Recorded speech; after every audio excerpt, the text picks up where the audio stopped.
প্রতিটা মানুষ কিছু না কিছু অভ্যেস ছেড়ে গেছে আপনার জন্য, সে জীবিত হোক অথবা মৃত হোক।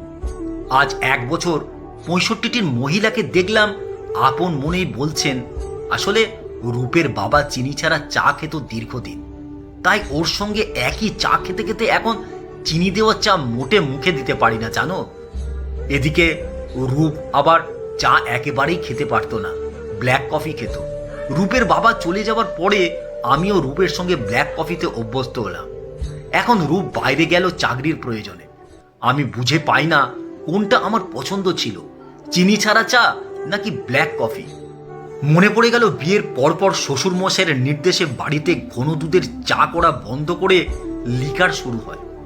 আমি বললাম, কাকিমা তার আগে কি খেতেন? কাকিমা মুচকি হেসে বললেন, ছোটবেলায় বাবা চা খেতে বারণ করত, আমি ঠাকুমাকে পটিয়ে ঘন দুধের চা খেতাম। কলেজে পড়ার সময়ও কলেজ থেকে ফিরে একটু ঘন দুধের চা খাওয়া আমার নেশা ছিল। আমি বললাম, এখন তো রূপ বাইরে, কাকুও নেই, আবার ঘন দুধের চা খেলে হয় না? কাকিমা উদাসীন গলায় বললেন, আসলে কি জানো, মানুষ চলে যায় কিন্তু তার কিছু অভ্যেস ছেড়ে যায় পরিবারের মানুষের জন্য। আর কবে যেন আমরা নিজেদের পছন্দগুলো বিসর্জন দিয়ে ওই অভ্যেসগুলোতে অভ্যস্ত হয়ে যায়। আমি বললাম, রূপ ব্যাঙ্গালোরে গিয়ে কি খাবে? ব্ল্যাক কফি খাবে তো? কাকিমা হেসে বললেন, তাই তো খাবে, ও কি মেয়ে মানুষ নাকি যে ওকে স্বভাবের পরিবর্তন করতে হবে? অন্য কারোর অভ্যেস বয়ে বেড়াতে তো হয় একমাত্র মেয়ে মানুষতে। আমি বললাম, কাকিমা আমি কি তবে ভালো মা নই? আমি আমার খাবার অভ্যাস, ভালো লাগার অভ্যাসগুলো একটাও পরিবর্তন করিনি। নিজের জন্য ওইটুকু বাঁচিয়ে রেখেছি সযত্নে, কাউকে অযত্ন না করে।